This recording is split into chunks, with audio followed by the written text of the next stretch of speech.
นักข่าวลาวขอบคุณกูภัยทางฝั่งไทยที่มาช่วยคนติดในเมืองทองคำนะทุกคนก็คือมีทั้งอินฟลูเอนเซอร์ชื่อดังหลายคนที่ทำคลิปออกมาขอบคุณพี่น้องคนไทยที่ไปช่วยคนลาวโดยที่ไม่ทอดทิ้งนะพี่น้องก็คือไปช่วยคนลาวกราบสวัสดีและกราบสวัสดีพี่น้องคลิปนี้จะมาว่าพี่น้องก็คือคนลาวเฮาหลายคนนะพี่น้องมีแต่คนดังๆผู้ติดตามหลักแสนเท่านั้นหลักแสนทั้งนั้นนะพี่น้องก็คือ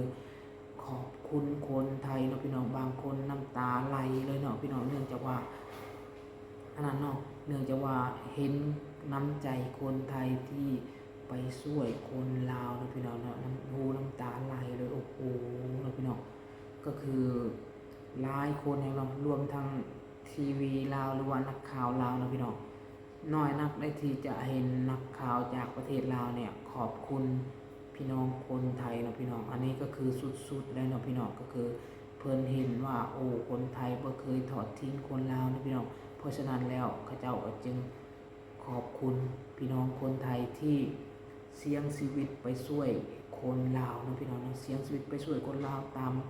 ติดในถ้ำนะพี่น้องเนาะในที่สุดก็ช่วยออกมา5คนเนาะ5คนแล้วนะพี่น้องก็คือโอ้โหเพิ่นก็ดีใจแฮงนะพี่น้องภารกิจต่อไปยังอีก2คนนะพี่น้องซึ่งเขาเลิกไปอีกเนาะซึ่งมันกลายอันนั้นคือกายจุ่มที่ว่า5คนนี่นะพี่น้องเข้าไปอีกประมาณเท่าที่วิชาการเขาว่านะน่าจะ30กิโลเมตรนะพี่น้องว้าวตัวซึ่งเข้าไปลึกอีกนะพี่น้องขนาด5คนนี่ยังมาลึกแล้วว่าเข้าไปอีกเนาะพี่น้องว้าวตัวก็คือเอาใจสวยพี่น้องฝั่งไทยเนาะก็คือมันกูภัยทุกๆคนนะพี่น้องไม่แม่นแต่ว่าเดี๋ยวจะว่าขอบคุณแต่คนไทยเนาะอย่างประมาณนี้นะพี่น้องก็คือขอบคุณแต่คนไทยนี่แหละนะพี่น้องเนื่องจากว่าเฮาก็ขอบคุณคนลาวนะบอกว่าจะเป็นคนบริจาคเนาะคนลาวเขาก็รวมแบบว่าคนดังๆหลายคนเขาก็บริจาคปูปันไฟคือไอวินกับเจน้อมเนาะเจน้อมเรากับซื้อเครื่องปันไฟเนาะเรื่องจากว่าเงินพีวินวิลเลียมนั่นเองเนาะทุกคนไทยก็น่าจะรู้จักพีวินวิลเลียมเนาะที่บริจาคไป100 ล้านกีบแล้วก็ไปซื้อเครื่องปั่นไฟซื้อสิ่งของต่างๆเพื่อไปบริจาคให้กับกูไฟและกับผู้ที่ช่วยคนติดในเมืองทองนะพี่น้องหรือว่าติดถ้ำนั่นเองเนาะพี่น้องก็คือหลายคนเนาะก็คือรวมทั้งแบบว่าเจ้าหน้าที่ลาวกับมีผู้ที่อย่างเช่นเจ้าแขงเพิ่นกันยัง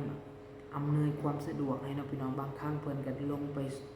ติดตามใกล้ชิดนะพี่น้องอันนี้ก็คือเอามาว่ากันเนาะก็มีทั้งคนลาวมีทั้งทหารตำรวจทหารแม่นบ่ที่กระเจ้าพายอาวุธนะที่กระเจ้าพายอาวุธนั้นจะเป็นทหารหรือตำรวจก็บ่แน่ใจนะพี่น้องแต่ว่าเพิ่นอำนวยความสะดวกให้ทุกๆคนนะพี่น้องก็คือเพื่อที่จะตามหาคนลาวให้เจอตอนนี้ก็ปาฏิหาริย์นะพี่น้องแล้วพังจากการสัมภาษณ์เนาะก็คือเขาเจ้ากินไม่หลอนทองนะพี่น้องเอาไปทางจริงรอดชีวิตบ่ซีซั่นนะพี่น้องก็คือติดทำมาหลายมื้อบ่มีแนวกินจนต้องกินไม้หลอนทองประทังชีวิตนะพี่น้องหลอนทองหรือว่าเอาไม้ที่เขาหลอนคำนะพี่น้องฮ้อนคำยังเขานะกินไม้อันนั้นแหละพี่น้องจึงมีชีวิตรอดเนาะป้าตัวนะพี่น้องและยังอีก2คนในบุฮูสตากรรมอยู่พี่น้องเชิงมันโดนแฮงว่าบุฮูว่าเขาจิเอาตัวรอดจังไดนะพี่น้อง5คนนี่ถือว่าออกมาแล้วแต่ก็อิดโรยนะพี่น้องตามคนขาดอาหารหลายมื้อเนาะประมาณนี้นะพี่น้องและยังอีก2คนนะพี่น้องก็ขอให้ตามหอดไว้เนาะล่าสุดนี่ก็เห็นพี่ปอนนะพี่น้องพี่ปอนจักริดแล้วก็โปรดว่าพ้นตกลงมาอีกแล้วพี่น้องซึ่งถ้าพ้นตกออกมาเนี่ยมันจะเหตุให้ยากลำบากในการค้นหานะพี่น้องซึ่งมันสูบน้ำไกลสิหมดพ้นแบบว่าตกลงมาอย่างประมาณนี้ช่วงนี้มันก็คือหน้าฝนนะผู้ใดที่อยากเข้าถ้ำหรือว่าอยากไปใส่ก็งดก่อนเนาะเพราะว่าช่วงนี้มันจะเข้าหน้าฝนแล้วอยู่ประเทศลาวเฮาเนาะทุกคนเนาะเพราะฉะนั้นแล้วอย่าเข้าไปในถ้ำหรือในหยังก็แล้วแต่เนาะเพราะฉะนั้นแล้วมันเสี่ยงแฮงนี่ถ้าเป็นยามแรกนี่เข้าไปได้นะเนื่องจากว่าฝนบ่ตกเนาะแต่ช่วงนี้ให้หยุดก่อนเนาะให้แบบว่าไปหาคำหาปูหาปลาหรือว่าเขาทำเนาะให้งดก่อนเนาะเพราะฉะนั้นแล้วมันจะเกิดเหตุการณ์แบบนี้ได้ทุกคนเนาะเพราะฉะนั้นเนาะต้องรักษาชีวิตก่อนเนาะ ฮู้ว่าอยากได้อยากมีเนาะอยากได้คำอยากได้หยังหั้นนะแต่ก็อย่าไปเสี่ยงเนาะเพราะว่ามันอันตรายต่อชีวิตเนาะอันนี้ก็ถือว่าโชคดี5คนเนี่ยที่รอดออกมาได้เนาะพี่น้องที่เพิ่นช่วยออกมาได้บ่สิซาเนาะประมาณนี้เนาะพี่น้องเนาะก็คือบ่ฮู้ว่าสิว่าจังได๋เลยเนาะพี่น้องก็คือคนลาวเฮาก็ได้แต่ขอบคุณทางกู้ภัยฝั่งไทยเพิ่นแล้วก็ต่างประเทศ และก็คนลาวเฮานำกันเนาะพี่น้องเนาะขอบคุณทุกคนเนาะบ่แม่นว่าสิขอบคุณแต่พี่น้องคนไทย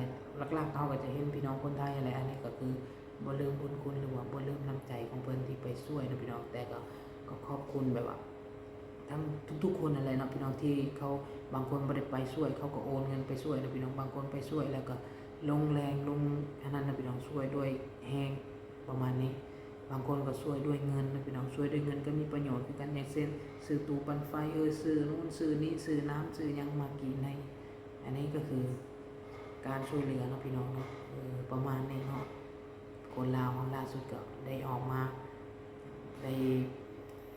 พักผ่อนหย่อนกายแล้วเนาะพี่น้องเนาะต่อไปครับภารกิจต่อไปอีก2คนบ่ฮู้ว่าสิจบภารกิจตอนใดเนาะพี่น้องติดตามเบิ่งนำกันว่าสิเป็นแนวใด ต่อไปเนาะอันนี้ก็คือเราติดตามข่าวเบิ่งนำกันเนาะพี่น้องว่าจะเจอในตัวเป็นๆหรือว่าสิเป็นจังไดแต่ภาวนาให้ยังมีชีวิตเนาะพี่น้องเพราะว่าครอบครัวก็รอท่าหรือว่าพ่อแม่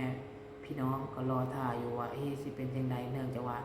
5คนออกมาได้แล้วยังอีก2คนนี่ก็คือเอาใจช่วยกู้ภัยเพิ่นเนาะพี่น้องเนาะกู้ภัยทางฝั่งไทยโดยเฉพาะก็แม่นฝั่งไทยฝั่งลาวก็มีคือกันเนาะพี่น้องเนาะ ก็คือฝั่งลาวเขาก็มีหัวใจนักสู้หลายคนในเนาะอยู่ฝั่งไทยเพิ่นก็มีหลายนะพี่น้องหลักๆแล้วก็เฮาก็จะเห็นพี่น้องฝั่งไทยเพิ่นมีอุปกรณ์ถ่ายคลิปอยู่แล้วเพิ่นเข้าไปในถ้ำต้องเห็นนู่นนี่นั่นเนาะคนลาวเขาก็บ่ฮู้ว่ามีถ่ายบ่แต่ก็บ่ค่อยเห็นนะพี่น้องแต่ก็ยังเห็นในคลิปพี่ปอนเนาะยังเห็นแต่คลิปอื่นๆก็ยังเห็นอยู่มีคนลาวเขาก็บางคนก็โอ้โหเมื่อยพอสมควรนะพี่น้องบางคนก็จนว่าได้วัดความดันจนได้หมอจนได้เช็คอาการอะไรพี่น้องเนาะก็คือเสียงพอสมควรนะพี่น้องทั้งคนลาวและก็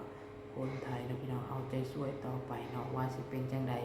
ต่อไปเนาะว่าจะเจอ2คนบ่หรือว่าถ้าบ่เจอและสิเฮ็ดจังใดล้มเลิกภารกิจบ่หรือว่าจังใดนะพี่น้องติดตามเบิ่งนำกันนะพี่น้องกราบขอบคุณขอบใจทุกคนนะพี่น้องที่เข้ามาเบิ่งคลิปข่อยนะพี่น้องนะเชิงมันอาจจะบ่ค่อยเข้าใจปานใดในการเว้าข้อยก็ยอมรับว่าข้อยยังเว้าบ่ค่อยเข้าใจปานใดนะพี่น้องขอบคุณทุกคนนะพี่น้องบ๊ายบาย